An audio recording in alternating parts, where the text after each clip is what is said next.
ബഹുമാനപ്പെട്ട അധ്യക്ഷൻ ശ്രീ പ്രവീൺ കുമാർ, ഈ ഉപ്പു ശേഖരണ പരിപാടി ഉദ്ഘാടനം ചെയ്ത സണ്ണി ജോസഫ് എൻ്റെ പഴയ സഹപാഠി സഹപ്രഭാഷകനുമായ കുമാരൻ, പ്രിയപ്പെട്ട സുഹൃത്തുക്കളെ, പ്രവീൺ കുമാർ പറഞ്ഞൊരു കാര്യം ശരിയാണ് എന്ന ബോധ്യം കൊണ്ടാണ് ഞാൻ ഈ പരിപാടിക്ക് വന്നത്. കാരണം ഇതൊരു രാഷ്ട്രീയ പാർട്ടിയുടെ പരിപാടിയല്ല, ഞാൻ കോൺഗ്രസ്സുകാരനല്ല. പക്ഷേ ഇതൊരു പാർട്ടിയുടെയോ ഒരു മുന്നണിയുടെയോ ഒന്നും പരിപാടിയല്ല. ഇത് ഇന്ത്യൻ ജനാധിപത്യം ശരിക്കും ഒരു ഓട്ടക്കപ്പലിലാണ് യാത്ര ചെയ്യുന്നത് എന്ന് പുറത്തു കൊണ്ടുപോയിരിക്കുകയാണ് രാഹുൽ ഗാന്ധി. എന്റെ കണക്കിന് അദ്ദേഹം എടുത്ത ഏറ്റവും ഗംഭീരമായ രാഷ്ട്രീയ പ്രവർത്തനമായി.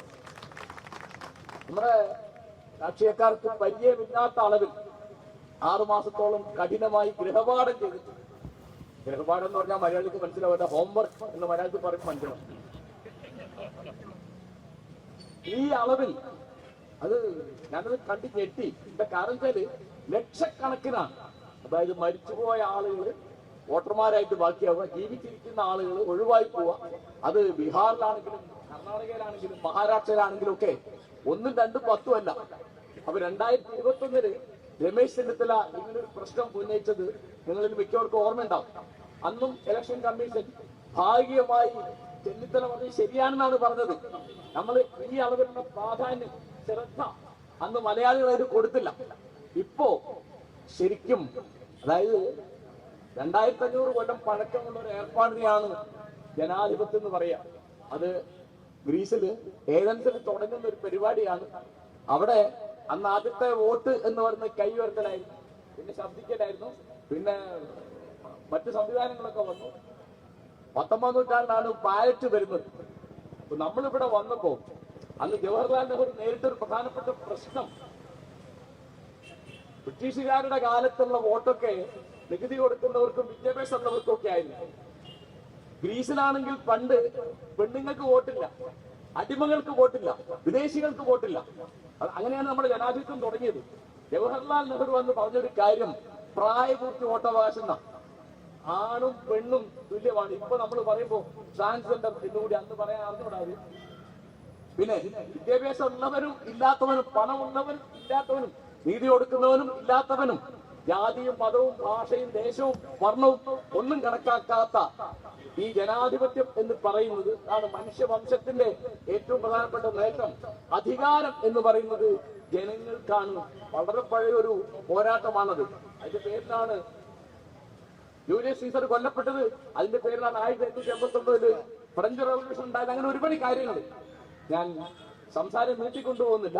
അപ്പോ കുഞ്ചൻ തമ്പിയാര് പറഞ്ഞൊരു വരി നിങ്ങൾക്കൊക്കെ ഓർമ്മയുണ്ടാവും. കനകം മൂലം കാമിനി മൂലം കലഹം പലവിധ ഉലകിൽ സുലഭം. പക്ഷെ വാസ്തവത്തിൽ നമ്പ്യാര് 18ാം നൂറ്റാണ്ടുകാരനാണ്. ജനാധിപത്യം ഇല്ലാത്ത കാലത്താണ് അദ്ദേഹം ജീവിച്ചത്. കലഹത്തിന്റെ യഥാർത്ഥ കാരണം നിങ്ങൾക്കറിയാം, അധികാരമാണ്. കനകവും കാമിനിയും ഒക്കെ പോട്ടേന്ന് വെക്കും. കാമിനി പോട്ടേന്ന് വെച്ചല്ലോ ശ്രീരാമൻ. അദ്ദേഹത്തിന് അധികാരം മതിയായിരുന്നു. അപ്പോ കലഹം അതിന്റെ ഏറ്റവും റൂട്ട് കോസ്, അതിന്റെ മൂലകാരണം എന്ന് പറയുന്നത് അധികാരമാണ്. അധികാരത്തിന്റെ ഇന്നത്തെ ഏറ്റവും വലിയ താക്കോല് എന്ന് പറയുന്നത് ഈ വോട്ടാണ്. അപ്പോ KPC പ്രസിഡന്റ് പറഞ്ഞ മാതിരി എല്ലാവരുടെ വോട്ടിന് ഒരു മൂല്യമാണ്. നമ്പൂരിയുടെ വോട്ടിന് 10 മൂല്യവും ചെയർമാന്റെ വോട്ടിന് 1 മൂല്യവും അല്ല. അതുകൊണ്ട് ഈ സമരം എന്തുകൊണ്ടാണ് ഇവിടുത്തെ ഇടതുപക്ഷക്കാർ ശ്രദ്ധിക്കാത്തതെന്ന് എനിക്ക് അത്ഭുതം തോന്നുന്നു. കാരണം അവർക്ക് കേരളത്തിന് പുറത്ത് ഇന്ത്യ ബ്ലോക്കിനെ പറ്റി അവർക്കൊരു പ്രശ്നമില്ല.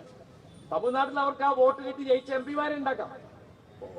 സീതാറാം യെച്ചൂരിക്ക് പ്രശ്നം ഉണ്ടായിരുന്നില്ല, പ്രകാശ് കാരാട്ട് ഇപ്പോഴും ഉണ്ടാവില്ല, MA ബേബിക്ക് ഉണ്ടാവില്ല. നിർഭാഗ്യവശാൽ നമ്മുടെ ബഹുമാനപ്പെട്ട മുഖ്യമന്ത്രി പിണറായി വിജയനോ പാർട്ടിയുടെ സെക്രട്ടറി ബഹുമാനപ്പെട്ട ശ്രീ ഗോവിന്ദ മാഷക്കോ ഒക്കെ ഈ പ്രശ്നം ഉണ്ടാവും. അപ്പൊ അത് ഏറ്റവും പ്രധാനം ആണ്. നമ്മള് സത്യത്തിൽ ഇതൊരു ശരിക്കു പറഞ്ഞാൽ ഒരു 2ാം സ്വാതന്ത്ര്യ സമരമാണിത്. കാരണം നമ്മൾ എന്താണോ കോൺഗ്രസിന്റെ നേതൃത്വത്തിൽ, ഗാന്ധിയുടെ നേതൃത്വത്തിൽ നേടിയ പൗരാവകാശം മുഴുവൻ നഷ്ടപ്പെടുന്ന മട്ടിൽ ഇങ്ങനെ ലക്ഷക്കണക്കിന് വോട്ടിന്റെ കാര്യത്തിലാണ് ഈ കപടം കാണിച്ചുള്ളത്. രാഹുൽ ഗാന്ധി പറഞ്ഞത് ശരിയാണെന്ന് എനിക്കെങ്ങനെ മനസ്സിലായി ഞാൻ പറയാം. ഇലക്ഷൻ കമ്മീഷൻ മര്യാദയ്ക്ക് മറുപടി പറയുന്നില്ല. അപ്പൊ വ്യക്തമായല്ലോ, മറുപടി പറഞ്ഞാൽ മതിയല്ലോ.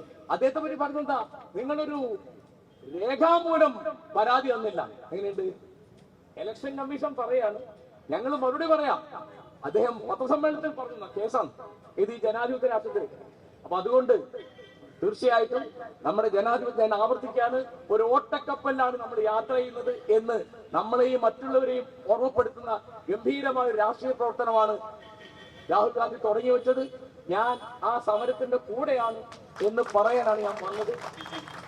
ഈ പരിപാടിക്ക് എന്നെ വിളിച്ചതിന് എന്റെ സംഘാടക പ്രവീൺ കുമാറിനും സുഹൃത്തുക്കൾക്കും നന്ദി. തീർച്ചയായിട്ടും ഇടതുപക്ഷ LDF എന്ന സുഹൃത്തുക്കൾ ഇതിന്റെ മൂല്യം തിരിച്ചറിയണം. നാളത്തെ ഒരു ഇലക്ഷന്റെ 10 വോട്ട് മാത്രം പോരാ, നമുക്ക് ജനാധിപത്യം ബാക്കിയുണ്ടെങ്കിലല്ലേ ഇതൊക്കെ ഉണ്ടാവുള്ളൂ. ഓർത്തിരിക്കുക, ജനാധിപത്യത്തിന്റെ വഴിക്കാണ് ഇറ്റലിയിൽ മുസോളിനിയും ജർമ്മനിയിൽ ഹിറ്റ്ലറും അവരുടെ സർവാധിപത്യം, അവരുടെ ഏകാധിപത്യം, അവരുടെ സ്വാശ്രം സ്ഥാപിച്ചത്. ഇന്ത്യൻ ജനാധിപത്യത്തിന് ആ ദുർഗതി വരാതിരിക്കണമെങ്കിൽ ഈ തരത്തിലുള്ള കരുതൽ ആവശ്യമുണ്ട്. ജനാധിപത്യം ആവശ്യപ്പെടുന്നത് ഉണർന്നിരിക്കുന്ന ജനങ്ങളെയാണ്. അതുകൊണ്ട് ജനങ്ങളെ ഉണർത്തുന്ന പണിയാണ് രാഹുൽ ഗാന്ധി ചെയ്യുന്നത്. അദ്ദേഹത്തിന് ആ രംഗത്ത് എല്ലാ വിജയവും ഞാൻ ആശംസിക്കുന്നു.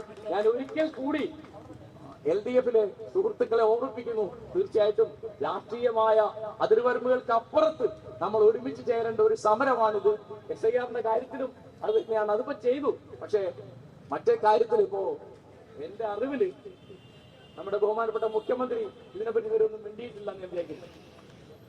അപ്പോ അദ്ദേഹം ഒരു മൗനി ബാബയായി ശരണം വിളിക്കുന്ന ഒരാളായി മാറിക്കൊണ്ടിരിക്കുന്നതിനിടയ്ക്ക് അദ്ദേഹത്തിന് ഈ വോട്ടിന്റെ കാര്യത്തിലും കൂടി നമുക്ക് നാളെ ശരണം വിളിക്കേണ്ട സ്ഥിതി വരാതിരിക്കാൻ അദ്ദേഹത്തിന്റെ ഭാഗത്തുനിന്ന് ഒരു കരുതലുണ്ടാവണം എന്ന് ഞാൻ അദ്ദേഹത്തോടും അദ്ദേഹത്തിന്റെ അനുയായികളോടും അപേക്ഷിക്കുന്നു. നന്ദി, നമസ്കാരം.